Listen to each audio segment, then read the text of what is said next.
देखिए बच्चों, अब ऑक्सीजन परिवार के तत्वों के भौतिक गुणों के बारे में समझ लीजिए। ऑक्सीजन और सल्फर अधात्विक, सिलीनियम तथा टेल्यूरियम अर्धचालक तथा पोलोनियम कैसे होते हैं? धात्विक तत्व होते हैं। पोलोनियम मैंने आपको बताया था सबसे लास्ट में पाया जाता है। क्या होता है? धात्विक तत्व होता है। सबसे कम धात्विक क्या है? ऑक्सीजन है। ठीक है। और सल्फर और सिलीनियम कैसा है? अर्धचालक पदार्थ है। पोलोनियम जो होता है वो रेडियोधर्मी पदार्थ होता है। रेडियोधर्मी मतलब आपको पता है कि इनसे हर समय जो है वो रेडियोधर्मी किरणें अल्फा बीटा गामा के रूप में उत्सर्जित होती रहती हैं। तो इसकी जो आयु होती है अल्प होती है, 13.8 दिन होती है। ठीक है। और परमाणु क्रमांक बढ़ने के साथ गलनांक और क्वथनांक में वृद्धि होती रहती है। परमाणु क्रमांक जैसे जैसे बढ़ता है इस वर्ग के तत्वों का, वैसे वैसे क्या होता है? इनके गलनांक और क्वथनांक बढ़ते जाते हैं। ऑक्सीजन कैसा अणु है? द्विपरमाणुविक अणु है। जबकि सल्फर कैसा है?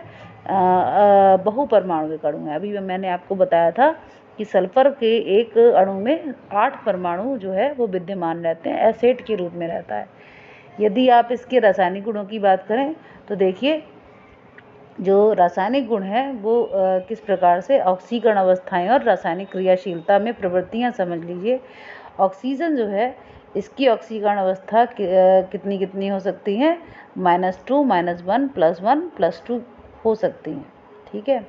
सल्फर की -2, -2 और -2 +2 +4 और +6 के रूप में हो सकती है। इसी प्रकार ये जो है कितनी ऑक्सीकरण संख्या सभी की, जैसे कि सिलीनियम के बारे में अगर हम बात करें तो इसकी ऑक्सीकरण अवस्थाएं कैसी हो सकती हैं? -2 +2 +4 +6 हो सकती है।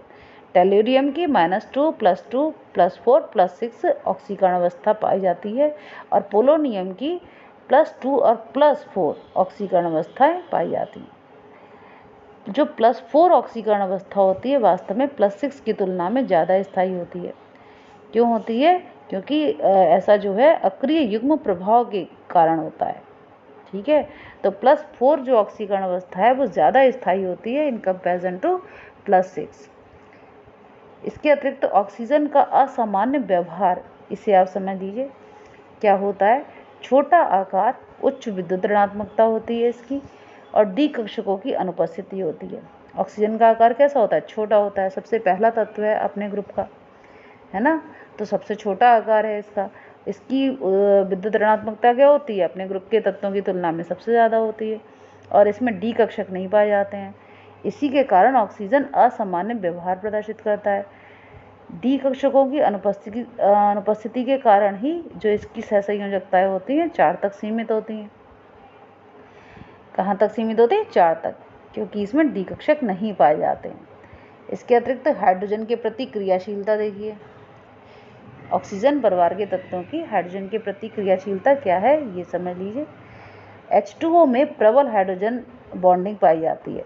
आपको मालूम है कि जो जल होता है, जो H2O है उसमें क्या पाया जाता है? प्रबल हाइड्रोजन बॉन्ड होते हैं, जबकि H2S में नहीं पाए जाते हैं। मतलब जो हाइड्रोजन सल्फाइड गैस है उसमें नहीं पाए जाते हैं।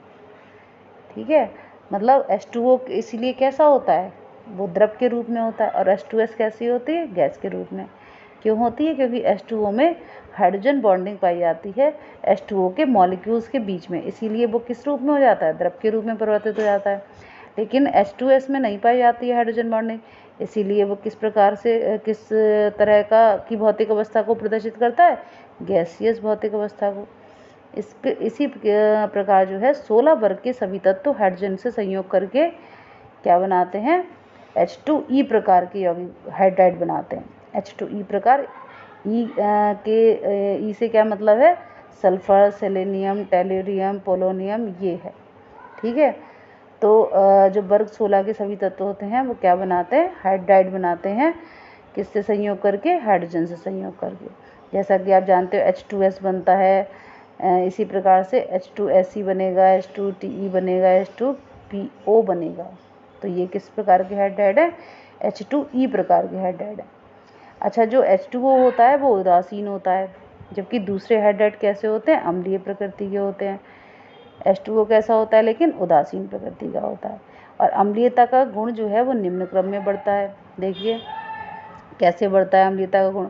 H2O तो उदासीन है, और जो H2S है वो इससे ज़्यादा अम्लीय है। और इस H2S से भी ज़्यादा जो अम्लीय होगा वो कौन सा यौगिक होगा, H2SE। ठीक है, सेलेनियम का जो हाइड्राइड है वो इससे H2S से ज़्यादा अम्लीय होगा। और जो टेल्यूरियम का हाइड्राइड है जैसे कि H2TE, ये सेलेनियम के हाइड्राइड से ज़्यादा अम्लीय होगा। और जो H2PO है वो सबसे ज़्यादा अम्लीय प्रकृति प्रदर्शित करेगा। इसके अतिरिक्त तो तापीय स्थायित्व के बारे में हम बात करें तो ये किस क्रम में बढ़ता है, तो H2O सबसे ज़्यादा तापीय रूप में स्थायित्व होता है H2S की तुलना में। और H2S की तुलना में जो H2SE है वो कम तापीय स्थायित्व होता है उसका। और इसी तरह से पोलोनियम तक क्या होता है, तापीय स्थायित्व या जो हीटिंग स्टेबिलिटी है वो क्या होती, घटती चली जाती है H2O से क्रमशः H2PO तक। इसके अतिरिक्त यदि अपचायक गुण के बारे में बात करें तो देखिए किस रूप में बढ़ता है, लेकिन जो H2O होता है वो अपचायक गुण को प्रदर्शित नहीं करता है। तो अन्य जो यौगिक हैं वो अपचायक गुण को प्रदर्शित करते हैं। तो वो उसका क्रम क्या है, H2S is less than H2SE is less than H2TE। ठीक है, मतलब टेल्यूरियम हाइड्राइड का जो अपचायक गुण है वो सबसे ज़्यादा है। किससे ज़्यादा हो है, सेलेनियम के हाइड्राइड से। सेलेनियम का हाइड्राइड जो है वो, सेलेनियम का हाइड्राइड किससे ज़्यादा अपचायक गुण को प्रदर्शित करता है, H2S की तुलना में। ठीक है, मतलब H2S से और टेल्यूरियम के हाइड्राइड तक लगातार अपचायक गुण बढ़ता जाता है। ठीक है, इसके अतिरिक्त तो देखिए ऑक्सीजन के प्रति क्रियाशीलता क्या है। सभी तत्व ऑक्सीजन से क्रिया करके ऑक्साइड बनाते हैं। क्या बनाते हैं, ऑक्साइड बनाते हैं। तो किस प्रकार से, EO3 प्रकार से। तो E बराबर इसमें क्या रखेंगे, EO2 प्रकार से भी ऑक्साइड बना सकते हैं और EO3 प्रकार से भी बना सकते हैं। लेकिन जो E में E की जगह क्या रख सकते हैं, सल्फर, सेलेनियम, टेल्यूरियम और पोलोनियम, इन सभी को जो है E के स्थान पर रख सकते हैं। तो EO2 प्रकार के और EO3 प्रकार के दोनों प्रकार के ऑक्साइड बना सकते हैं। तो दोनों प्रकार के जो ऑक्साइड बनते हैं वो कैसे होते हैं, अम्लीय प्रकृति के होते हैं। इसके अतिरिक्त हैलोजन की प्रतिक्रियाशीलता देखिए। तो जो वर्ग 16 के तत्व हैं हैलोजन से क्रिया करके EX6, EX4, EX2 प्रकार के हैलाइड का निर्माण करते हैं। और हैलाइड का स्थायित्व किस क्रम में घटता है, fluorine is greater than chlorine is greater than bromine is greater than iodine. मतलब फ्लोरीन से आयोडीन तक हैलाइडों का स्थायित्व घटता चला जाता है। ठीक है, तो आप समझ गए होंगे कि ऑक्सीजन का असमान व्यवहार और हाइड्रोजन के प्रति क्रियाशीलता क्या है, या ऑक्सीजन के प्रति क्रियाशीलता अन्य तत्वों की क्या है, या हैलोजन के प्रति वर्ग 16 के तत्वों की क्या क्रियाशीलता प्रदर्शित हो रही है, ये आप समझ गए होंगे।